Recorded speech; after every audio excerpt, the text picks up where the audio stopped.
ओम। आज हम 18वें अध्याय के 13वें श्लोक के आगे का विवेचन करने जा रहे हैं।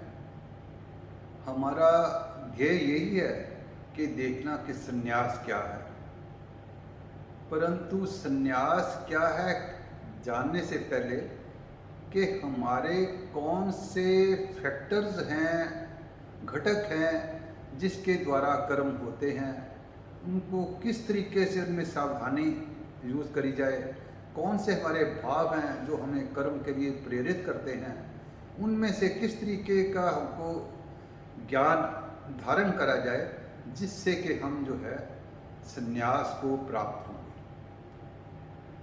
त्याग का अध्ययन हम पहले कर चुके थे और संन्यास का अब करने से पहले जैसे हमने कहा तो हम पहले कर्मों के घटकों को, कर्मों करने के फैक्टर्स का अध्ययन करेंगे। वो भगवान ने 13वें श्लोक में यहाँ कहा है कि पंचे तानी महाबाहो कारणानि निबोध में सांख्ये कृतांते प्रोक्तानि सिद्धिये सर्वकर्मणाम, कि 5 कारण हैं किसी तरह के भी कर्म के। ये मैं भगवान ने कह रहे हैं कि किसी कर्म को भी सिद्ध करने के 5 कारण हैं। जब तक 5 कारण नहीं होंगे तो कर्म नहीं होता। हमने इसको जब अध्ययन करेंगे तो कर्म करते हुए कर्म ना करने की तरफ हमने जाना है। तो पहले हम 5 कारण कौन से हैं उसका भगवान ने कहा कि अधिष्ठानम तथा कर्ता कर्णम च पृथक विधान विविधाश्च पृथक चेष्टा दैवम च वात्र पंचमम, के 5 कारण हैं। एक तो अधिष्ठान, और दूसरा कर्ता, तीसरा कर्म, चौथा चेष्टा, 5वां दैव। जो अधिष्ठान क्या है? ये हमारा सारा शरीर अधिष्ठान है। शरीर जब होगा तभी काम होगा। फिर दूसरा क्या है? कर्ता। कर्ता जो है वो 2 तरह के कर्ता है। एक है बाप अहम स्फूर्ति, एक है अहम कर्ता। जो कर्ता ही सारी जो समस्या का कारण करता है। जैसे कहते हैं हम अगर सोए उठते हैं तो हमें चेतना होती है कि हम हैं, वो है अहम स्फूर्ति, वो तो ठीक है। पर जब हम अहम को जोड़ लेते हैं अपने नाम के वर्ण के अनुसार, तो वो जब अहम आ जाता है तो अहंकृत हो जाता है। तो वो अहंकृत जो है वो कर्ता जब बनता है तो वो कर्ता बन जाता है। अगर अहंकृत ना आए तो कर्ता नहीं बनता। पर जो हम अध्ययन करने जा रहे हैं, अधिष्ठान पहला शरीर आवश्यक है, फिर जो है अहंकृत मतलब कर्ता के बिना भी नहीं काम होगा। फिर जो है कि करण, जो हमारी इंद्रियां, जब तक इंद्रियां नहीं चलेंगी तब तक भी नहीं काम होगा। फिर इंद्रियां भी है, जब तक इसके चेष्टा नहीं होगी, जब तक हाथ उठा के इधर नहीं करेंगे, पाँव इधर नहीं करेंगे, तब तक भी काम नहीं होगा। फिर वो होता कैसे है? उसमें 5वां है दैव। दैव कारण ये है कि जो हमारे पिछले जन्म के संस्कारों के कारण हमारे प्रवृत्ति पैदा हो गई हुई है। यहाँ जैसे हमने पिछली बार ही करा था, जो हमारे अंदर पिछले संस्कारों के कारण स्फुरना पैदा हो गई हुई है, जो पिछले संस्कारों के कारण हमारे प्रारब्ध में निर्धारित हो गया हुआ है। तो ये जब 5 फैक्टर होंगे तभी कर्म जो एग्जीक्यूट होता है, तभी कर्म होता है। इसको पुनः करते हैं। अधिष्ठान मतलब शरीर है। कर्ता, जैसे हम करा कि कर्ता स्वयं को मान लेता है, वही गलती है, पर प्रायः कर्म करने के लिए कोई ना कोई कर्ता मानते हैं कर्ता। फिर उसके बाद में है कि करण, जो इंद्रियां। फिर उसके बाद में चेष्टा कि प्रयास करा जाएगा। फिर उसके बाद दैव कि हमारा परमात्मा की तरफ से स्वभाव बना हुआ, परमात्मा की तरफ से अंदर से स्फुरना पैदा होती हुई, अंदर से हमारी वासना पैदा होती हुई, वो कर्म करते हैं। तो ये कर्म के 5 कारण हैं जो भगवान ने हमें इसमें बताए हैं। फिर जो आता है भाई, जो इन कारणों के अलावा कोई भी काम नहीं होता, चाहे शरीर से करें, 16वें श्लोक में कहा शरीर से करें, वाणी से करें और मन से करें, ये इनके अलावा कोई काम नहीं हो सकता। चाहे वो काम ठीक हो, चाहे वो शास्त्र विहित हो, चाहे शास्त्र के विरुद्ध हो, पर ये 5 के 5 कारण जो है उसके लिए करने के लिए चाहिए। ये पांचों कारण होंगे तो कर्म होगा, अगर पांचों कारण नहीं हो तो कर्म नहीं हो सकता। तो अब भगवान ने कहा कि ये जो पांच कारण आपने कर्म के हमने बता दिए, तो फिर आप जो है तत्रैव सति कर्तारम आत्मानम केवल या पश्यत्कृत बुद्धित्वान या पश्यति सपश्यति सपश्यति दुर्मति, कि ये जो सारे कारण ये करने वाले हैं, फिर हम कैसे कहते हैं कि आत्मा काम कर रही है? आत्मा इसमें कहीं भी नहीं आया काम करने के लिए। आत्मा की झलक जरूर आई है कर्ता में, तो उसकी जो जीव की झलक है वो जीव वो नहीं कर रहा, परमात्मा का नहीं कर रहा, आत्मा नहीं कर रही। पर फिर भी जो आदमी प्रश्न ये पांच कर्म करने वाले हैं, फिर भी जो कहते हैं वो समझता है कि ये जो आत्मा काम कर रही है वो उसकी बुद्धि मलिन बुद्धि है, उसको नहीं पता।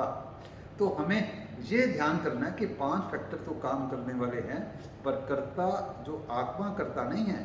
ये जैसा हम चेष्टा करेंगे, जैसे हमारे अंदर स्फुरना पैदा हुई हुई है, जैसे हमारा स्वभाव बना हुआ है, वैसे ही हमारा काम हो जाएगा।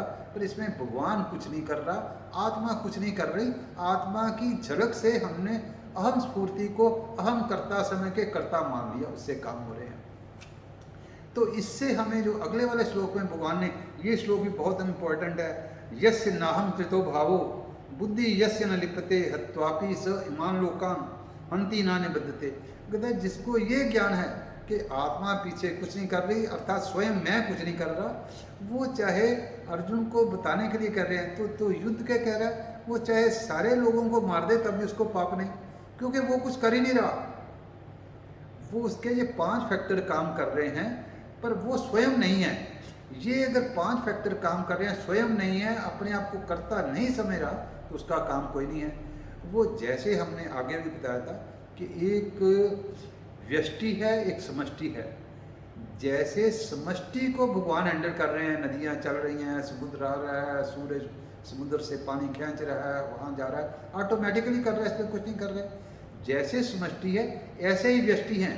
हमारे अंदर भी सांस आ रहा है, जा रहा है, हम बचपन थे, जवानी आ गई, बुढ़ापा आ जाएगा, फिर हम अगले जन्म में पृष्ठ हो जाएंगे। इसमें हम कुछ नहीं कर रहे, एक तरह का ऑटोमेटिकली उस प्रकृति की तरफ से ही काम हो रहा है। जो उस प्रकृति की तरफ से काम हो रहा है, तो वो अगर जब तक हम कर्ता नहीं बनेंगे तो तब तक हमको पाप नहीं लगेगा।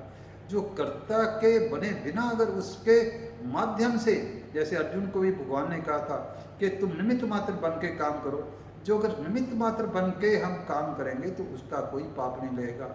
जैसे गंगा बह रही है, वो उसमें लोग नहा रहे हैं, पाप भी पवित्र कर रहे हैं, कोई उसमें जो है आत्महत्या करने के लिए भी जा रहा है तो गंगा को कोई पाप नहीं है। डॉक्टर है, ऑपरेशन कर रहा है, 2 पेशेंट उसके से डेथ हो रही है, बाकी के उसके 5 बच रहे हैं, उसको कोई पाप नहीं है। तो क्योंकि अहम भाव से नहीं कर रहा, वो कर रहा है, उसकी ड्यूटी है डॉक्टर की। जो गंगा फ्लो में बैठ रही है, चाहे गंगा के पानी से कोई खेत सींच ले, चाहे कोई गंगा में नहा के अपने पाप दूर करे और समझे, चाहे उसमें डुबकी लगा के उसमें अपनी आत्महत्या कर ले। ऐसे ही भगवान के विधान के हिसाब से भी यही है कि जो अहम के बिना जो काम अगर करते चलेंगे तो उसका पाप वो नहीं लगेगा।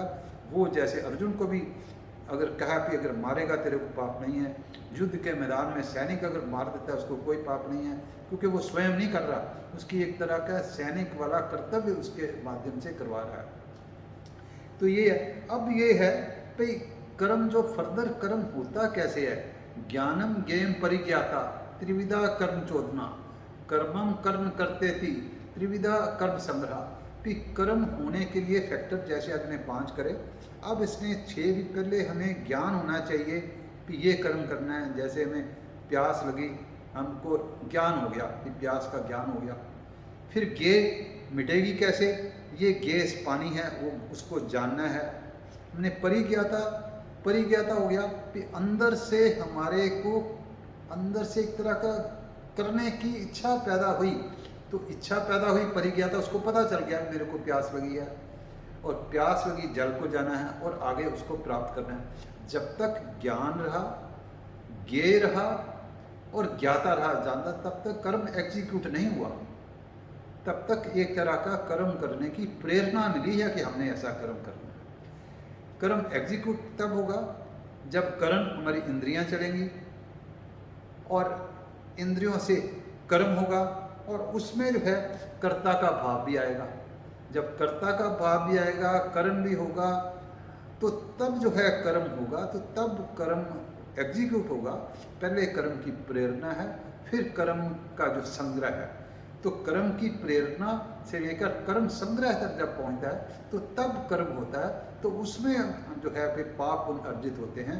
अगर उसको हम ध्यान से करेंगे कि कर्ता का हटा के, तो फिर पाप पुण्य जो अर्जित नहीं होंगे। अब हमें ये करना है कि जो इसमें जो है पाप पुण्य अर्जित, जो कर्ता ना बने के बिना हम काम करेंगे तो हमारा नहीं होगा। अब ये जो थे 5 फैक्टर जो कर्म करने के बताए थे, उसको यहाँ पर आके 6 कर दिया। अब आगे इसके फैक्टर उन्होंने करके 3 फैक्टर ही कर दिए हैं। 3 फैक्टर क्या कर दिए? उन्होंने कहा कि ज्ञान होगा तो हम कर्म करना शुरू कर देंगे। फिर जो है कर्म होगा तो हम करना शुरू कर देंगे। अच्छा, जो कर्मता होगा तो करना शुरू कर देंगे। इसमें कर्म छोड़ दिया है, कर्म छोड़ दिया कि कर्म जो इंद्रियां अपने आप नहीं काम करती, जो कर्ता जैसे कहेगा वैसे करेंगे। जो कर्ता के साथ जो कर्म करने में प्रेरित करती है वो बुद्धि करती है, तो बुद्धि इसमें आ जाएगी। फिर बुद्धि सदा काम करती रहे, उसके पीछे धृति आती है, फिर कंसिस्टेंसी आती है, धृति आती है। तो इसलिए हम जो अगले में सत्र में हमको जो इनके जो भावों का विवेचन है वो करेंगे। उसमें हम विवेचन करेंगे ज्ञान का, कर्म का, कर्ता का, बुद्धि का, धृति का और सुख का। ये जब 6 फैक्टर का विवेचन हम करेंगे तो हमें ये पता चलेगा कि कौन से भाव इसमें से ग्रहण करके हमने अपने ध्यान में रखना है, ताकि हमारा जो त्याग से भी बढ़ करके संन्यास की तरफ जाएं। वो हम अगले सत्र में हम करेंगे। फिर हमें इन प्रश्नों का जो अगले सत्र में करने के बाद में, जो जैसे हमने त्याग के प्रश्न में कहा था वैसे फिर हमें उत्तर अगले सत्र में देखेंगे। फिर हमें मिलेगा कि संन्यास किसे कहते हैं, सन्यासी कैसा होना चाहिए, सन्यासी के साधन कैसे होने चाहिए, सन्यासी के आचरण कैसे होने चाहिए, सन्यासी का भाव कैसा होना चाहिए और सन्यास का फल क्या होना चाहिए।